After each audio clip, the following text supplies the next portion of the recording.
Ahora sí. Y no sé si hay alguien más, porque acá me dice que hay 4 participantes.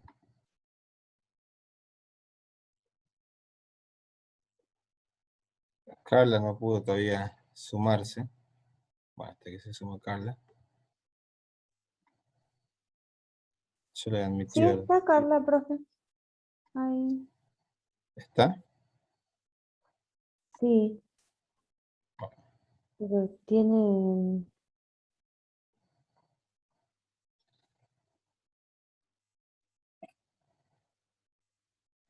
No, viste, esperando que acepte el ingreso. Yo sí le...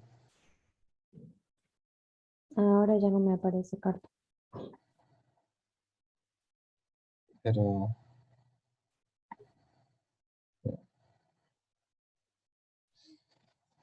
Las cosas de la tecnología... A ver, un segundo.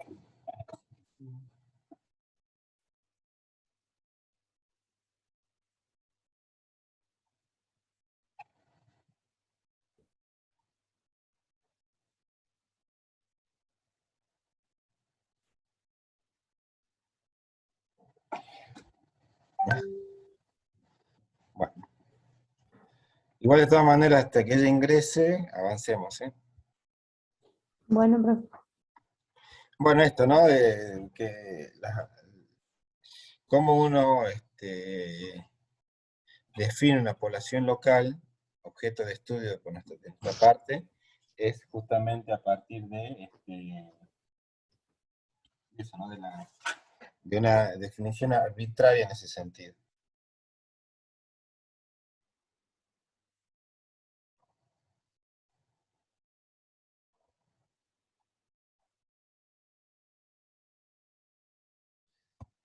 Que tengo ahí vamos a ver si... Exacto.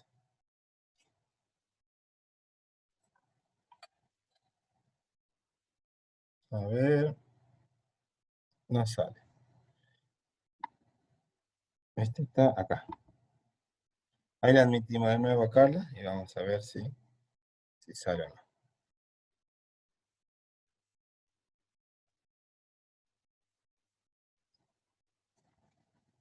A ver, espera.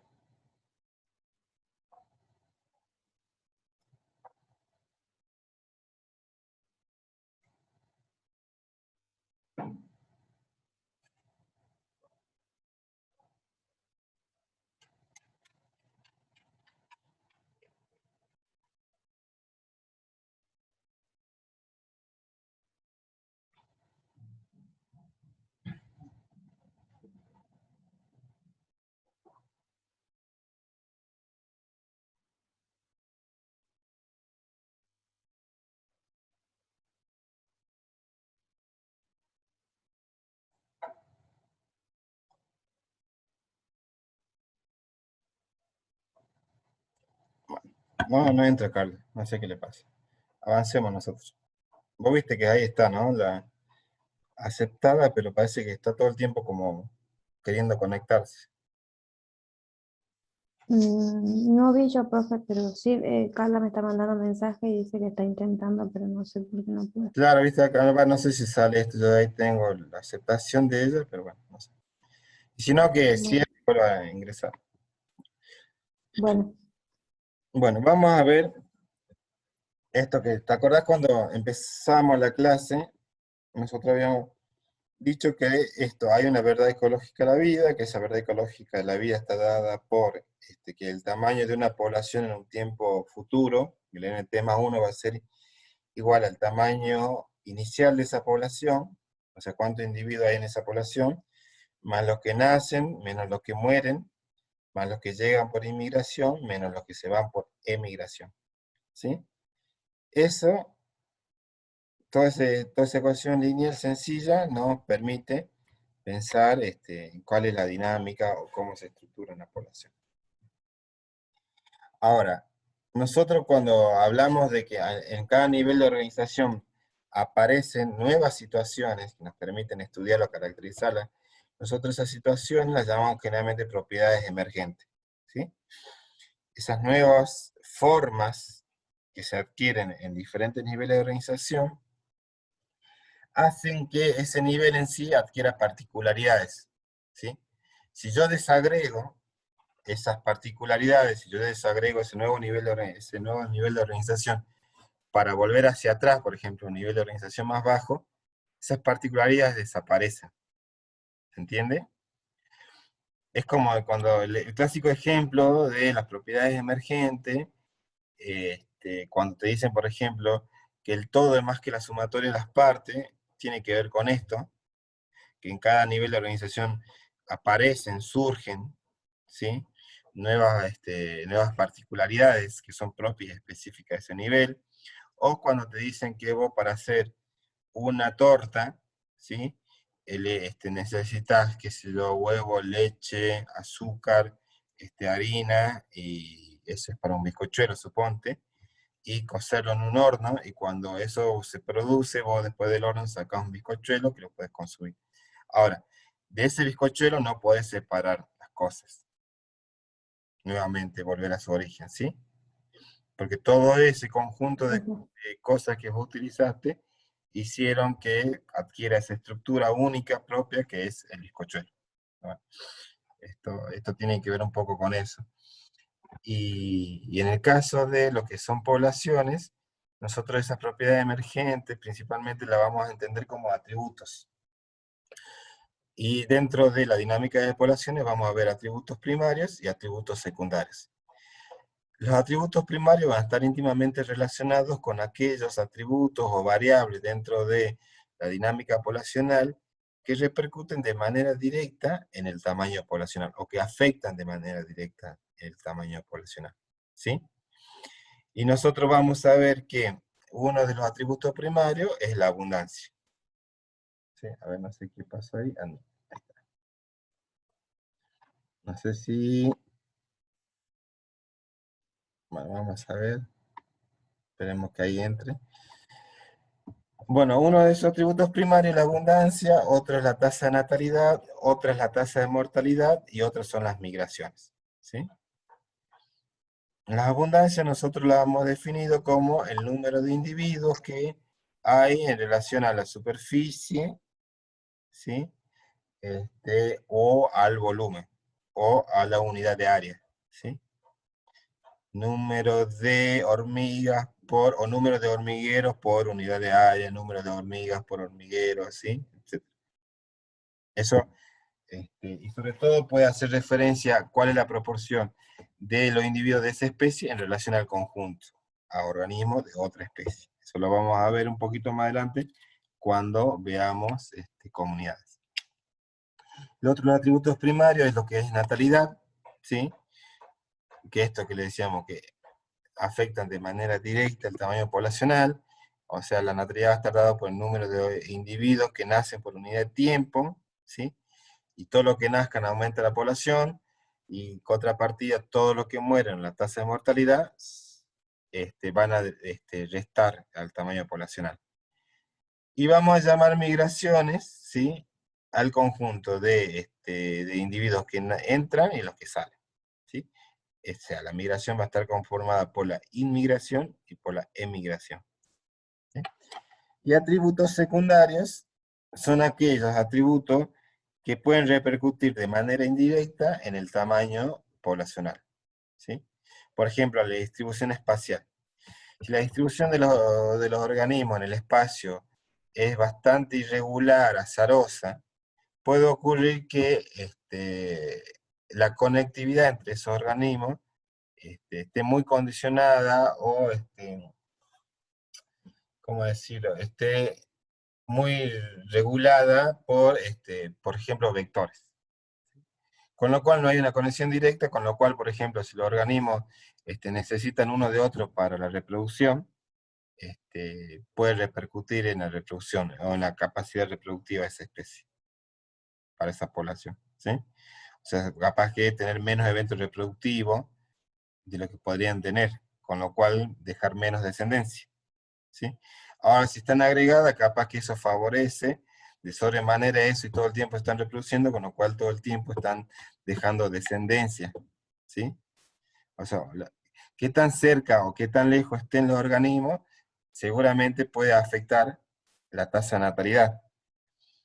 Y también distribuciones espaciales agregadas, donde hay muchos organismos juntos, puede facilitar la proliferación de alguna enfermedad, de alguna virosis o parasitosis, y también puede afectar entonces de manera indirecta la mortalidad.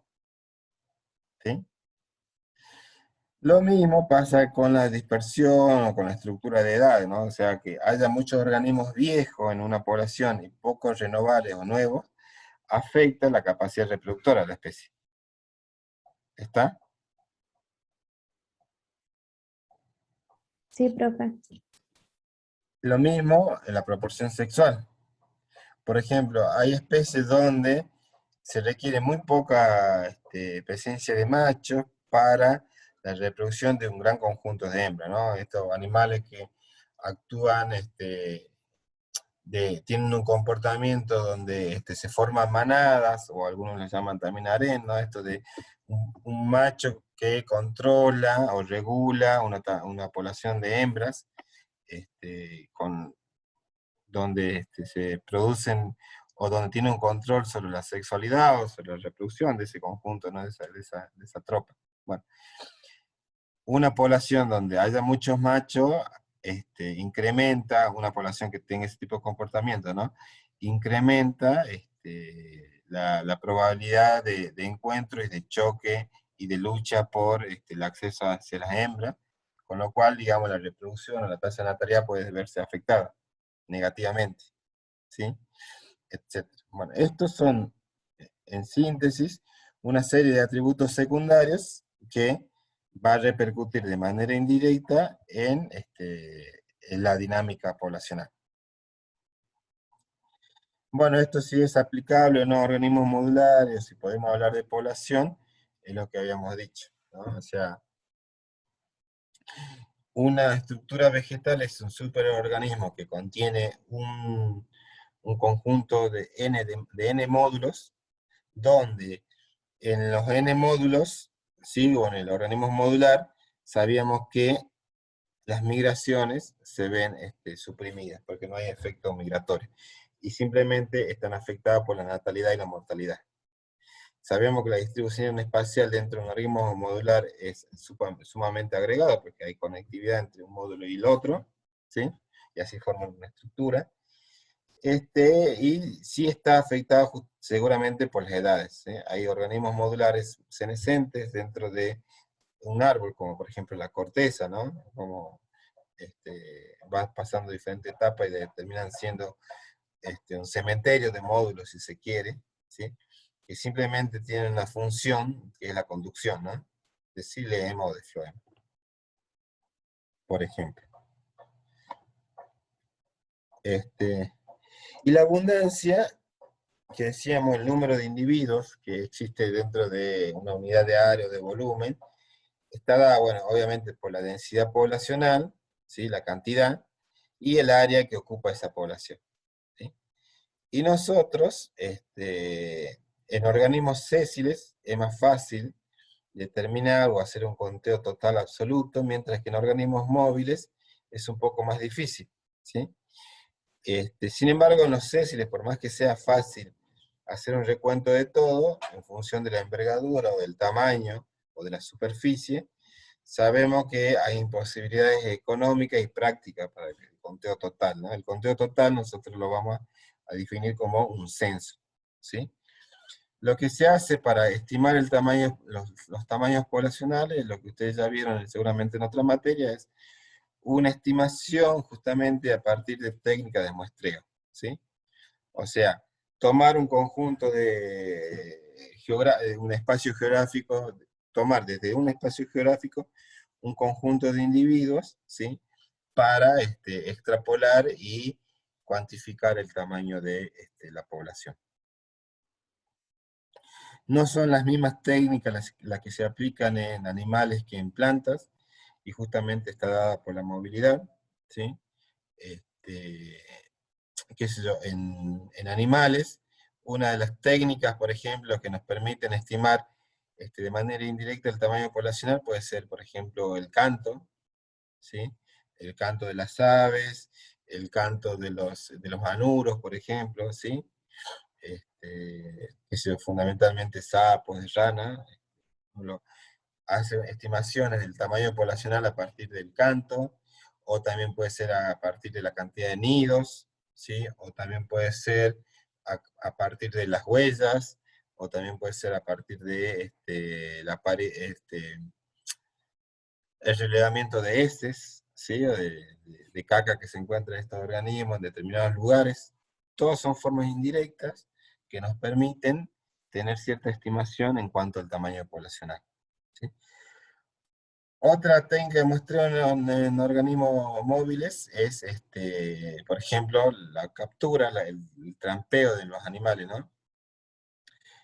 Es capturar o trampear a algún animal y hacer alguna marca para después, posteriormente, soltarlo y evaluar si se vuelve a capturar o no capturar ese organismo, ¿sí?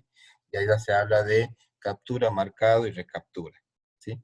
En la función, en la velocidad en que ese organismo es recapturado, se hacen estimaciones matemáticas de lo que sería el tamaño poblacional, ¿sí? En otros organismos animales con movilidad, por ejemplo, también se hace estimaciones del tamaño a partir de imágenes aéreas, o ahora mucho se usa la técnica de los drones, ¿no? Hacer un barrido espacial del área que ocupa esa especie, y empezar a contar, ¿sí? A tomar imágenes y a contar, a tomar imágenes y a contar. De todas maneras, eso no dejan de constituirse en técnicas de muestreo, ¿sí? Por ejemplo, lo que es captura, marcado y recaptura, siempre va a haber supuestos de esos métodos, ¿sí? En ese caso, el supuesto es que los animales marcados y no marcados son capturados azarosamente, por ejemplo, ¿no? Interviene el azar, y que los animales marcados tienen la misma probabilidad de morir, ¿sí? Que los no marcados, ¿sí? Todos tienen exactamente, se le asigna la misma probabilidad de mortalidad. Y que las marcas que uno les realiza a esos organismos, por ejemplo, no son, no se pierden, ¿sí?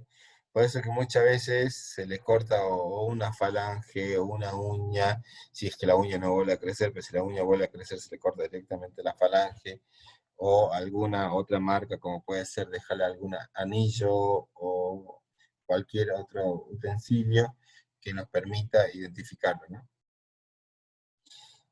Y a partir de ello, bueno, esto se estiman las poblaciones, ¿no? Se hace abundancia relativa, ¿no? Después, los muestreos tienen que reunir ciertas características, ¿sí? Que tienen que ser apropiados. Profe, Sí, disculpe, y para usted decía que bueno, la abundancia tiene que ver con el movimiento y eso. ¿Y qué tienen, y las plantas, cómo hacen para determinar la abundancia? bien. Esto que veíamos recién, tenía que ver para determinar la abundancia de organismos móviles, ¿no? ¿Sí? Ujú. Principalmente animales en nuestra región, ¿sí? Y bueno, esto se determina a partir de maneras indirectas, ¿no? En cambio, en los organismos sésiles, en este caso las plantas, también la estimación, esto puede ser un muestreo, al igual que en los organismos móviles, porque contar todo, el censo absoluto, como decíamos, operativa y económicamente, es muy dificultoso.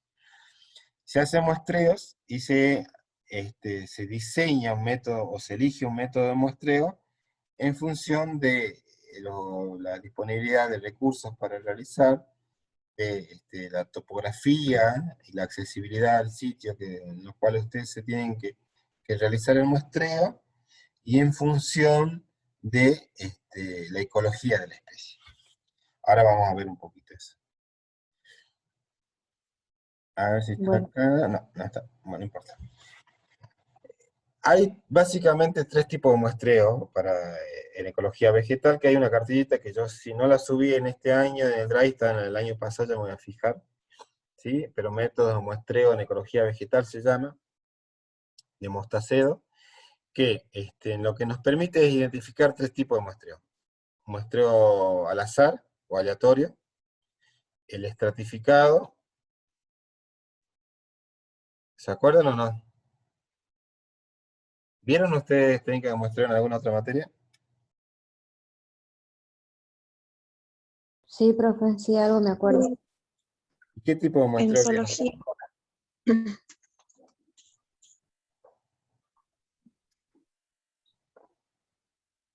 No me acuerdo.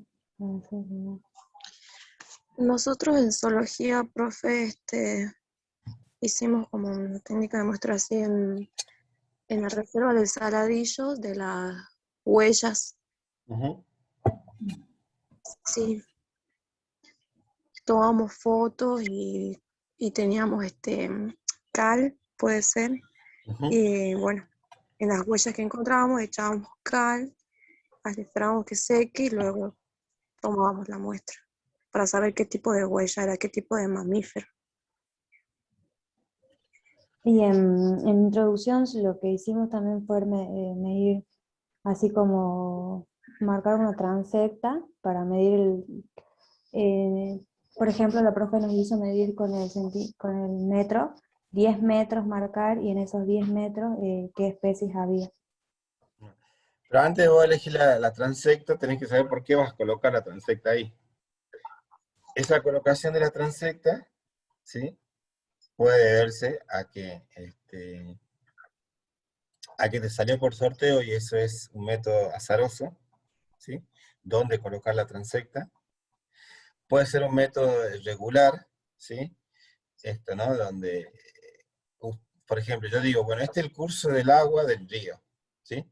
Y yo cada 300 metros voy a tomar una muestra del agua, o cada 300 metros voy a trazar una transecta en esta dirección y de tal longitud. O sea, esa regularidad es también un método, ¿sí? Y el otro es el estratificado, donde yo digo que, por ejemplo, no es lo mismo la margen derecha que la margen izquierda del río, por decir algo, ¿sí? Porque la margen izquierda tiene cierta característica que la hace distintiva de la margen derecha, y con la cual yo separo mis área de muestreo, y dentro de esa área después volveré a hacer al azar o regular, ¿sí? Regular o agrupado. Esos Sí, son profe. básicamente los tres métodos que nosotros usamos o que más ampliamente se utilizan en ecología, ¿sí? Por eso que se habla de que los métodos de muestreo tienen que ser apropiados, ¿sí? En cuanto a la intensidad, dice ahí, y en cuanto a la amplitud.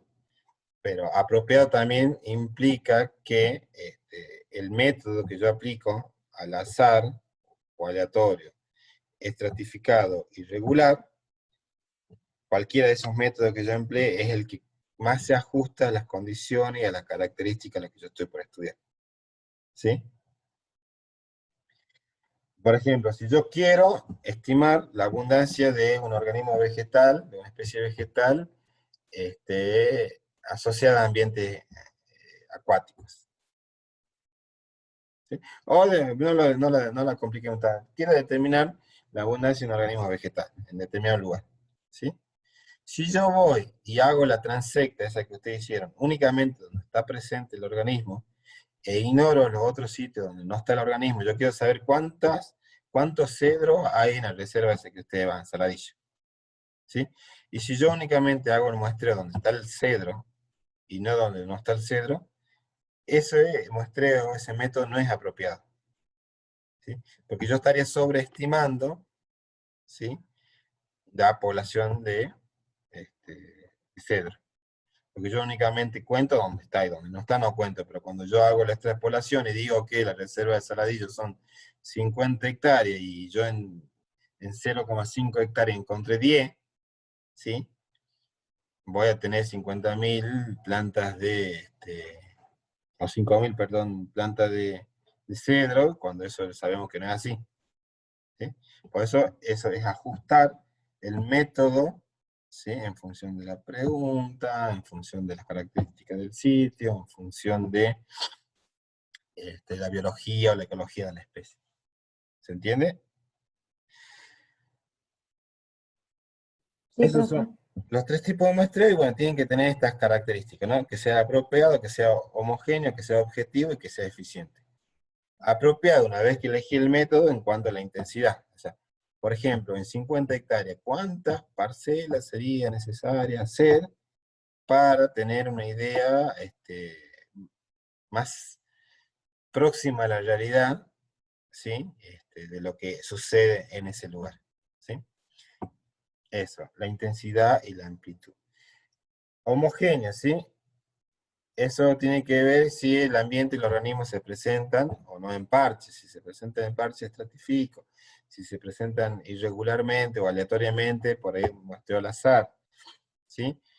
Objetivo, que me permita que todas esas variables que yo he construido pueda estandarizarlas y establecer esas comparaciones que son necesarias en términos ecológicos, ¿sí? Y eficiente en cuanto a la calidad y la cantidad de información que uno obtiene de esa técnica de muestreo, y acotada también en función del tiempo. Es decir, no puedo estar 10 años haciendo muestreo porque nadie me va a cubrir, me va a bancar eso, sino que tengo que eficientizar los recursos que dispongo, ¿no? Tanto económicos como de materiales. El tamaño, forma y número de áreas muestrales también tiene que ver con las características del individuo, ¿sí? En individuos pequeños, como puede ser una herbácea, ¿sí? Una planta pequeña, no tiene sentido que yo desarrolle una transecta de, por ejemplo, de 50 por 2 metros de ancho, por decirte una cosa, ¿sí? Porque me voy a volver mono en esa transecta, contando organismos que no tienen ni 3 centímetros por 3 centímetros, o 5 por 10, o 20 por 5, no importa, pero son pequeños, en esa superficie se me va a hacer imposible. Lo más seguro es que en organismos pequeños tengo que hacer unidades muestrales pequeñas, ¿sí? Y en organismos grandes tengo que hacer unidades muestrales grandes, ¿se entiende? Después, bueno, la localización de la muestra tiene que ver justamente con el método, ¿no? Al azar o aleatorio, regular, en grillas, en transecta, ¿no? Un patrón regular cada X cantidad de metros, una transecta, o esta fila sí, esta fila no, esta fila sí, esta fila no, y así sucesivamente. Cada X cantidad de individuos que yo observo, lo capturo y le tomo medida y lo suelto, ¿sí? En peces, por ejemplo, no sé, por decirle algo. Y el estratificado esto, ¿no? Cuando nosotros creemos que hay características ambientales, ¿sí? Físicas, geográficas, climáticas, que hace que un lugar se diferencie de otro, ¿sí? Y lo estratifico. ¿Vamos hasta ahí? Sí, Sí, profe. profe. Bueno. Acá, ¿no? Nuevamente, los atributos primarios, tenemos tasa de natalidad, tasa de mortalidad, y ya habíamos visto los secundarios, recién estuvimos desarrollando un poco la abundancia. Déjenme que vea esto. Ahí está. Bueno, y estas son las distribuciones, ya vamos a entrar un poquito en natalidad y mortalidad, digo, estas son las distribuciones espacial que pueden tener los organismos justamente en las áreas en las que ocupan. Esto es una distribución del tipo aleatorio, ¿sí? Otra vez el amigo que nos dice que no va a cerrar la cuenta en 10 minutos. Este es del tipo uniforme o regular, y este es del tipo agregado, ¿no? Esos puntitos que ustedes ven son los organismos y cómo están dispersos en el espacio, ¿sí? En el aleatorio, todo espacio es susceptible de ser ocupado por algún organismo, mientras que en el uniforme, donde está uno, no está el otro, y donde está el agregado es que hay una cierta atracción de los organismos para estar próximo a ellos, ¿sí? Volvemos a tasa de natalidad y tasa de mortalidad. La tasa de natalidad va a estar definida como la proporción de individuos que nacen por unidad de tiempo respecto al número inicial de la población que nosotros estamos estudiando, y esta ecuación sencilla de B de X igual a N de T sobre N de T sub 0, ¿sí? O sea, el número de nacimientos sobre el tamaño de esa población, esa es la tasa de natalidad. Si a mí me nacieron 10 y mi población era 100, ¿sí? 10 sobre 100, me va a dar la tasa de natalidad. La tasa de mortalidad va a ser exactamente lo mismo, pero en este caso considera individuos que mueren por unidad de tiempo, y va a estar dada por la ecuación de Q de X igual a D de T sobre N de T 0. El N de T de 0 sabemos que es el número de individuos que existen en el tiempo inicial, y el D de T va a ser el número de individuos que mueren por esa unidad de tiempo.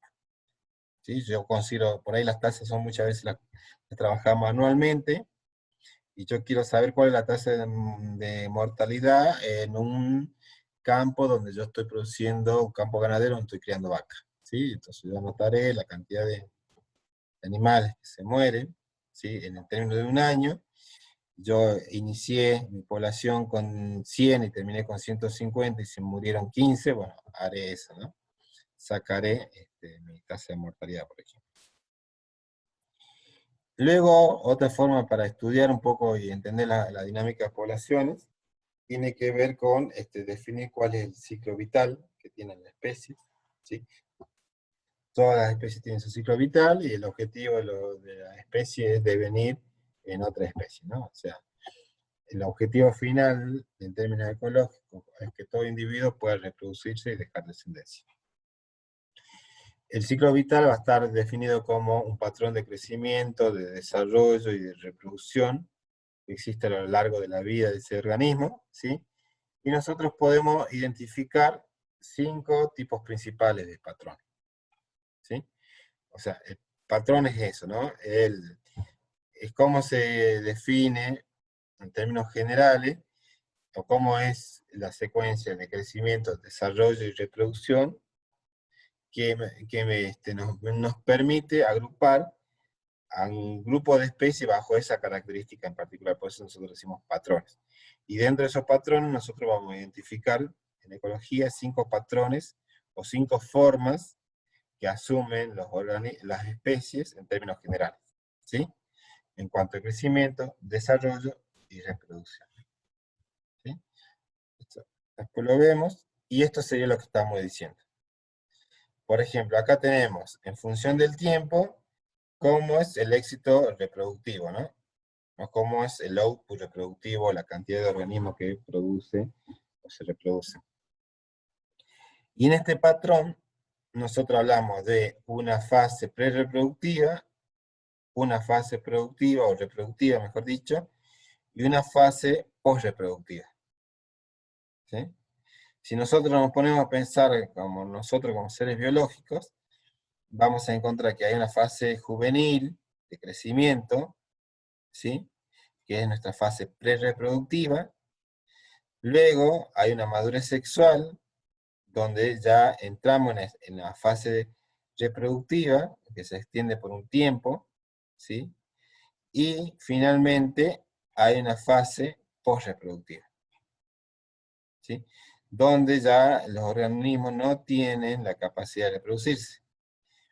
Y dentro de una misma especie puede haber lo que es el dimorfismo sexual, ¿no? O sea, por ejemplo, en la especie humana, esta fase reproductiva en las mujeres es de una característica y en los hombres es de otra característica, ¿sí?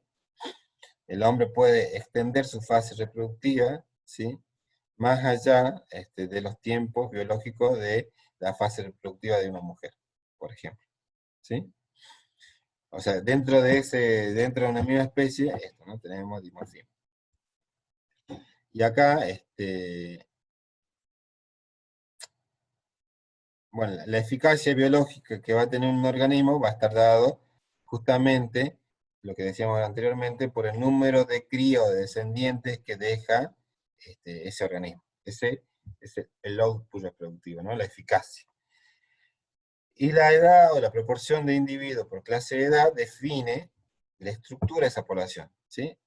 O sea, va a depender, la estructura de la población va a estar dada por cómo están distribuidos los individuos en función del ciclo vital. ¿Cuántos individuos están en esta fase?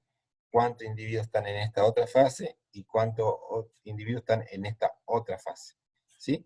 ¿Cuántos estamos en estado prereproductivo, reproductivo y posreproductivo?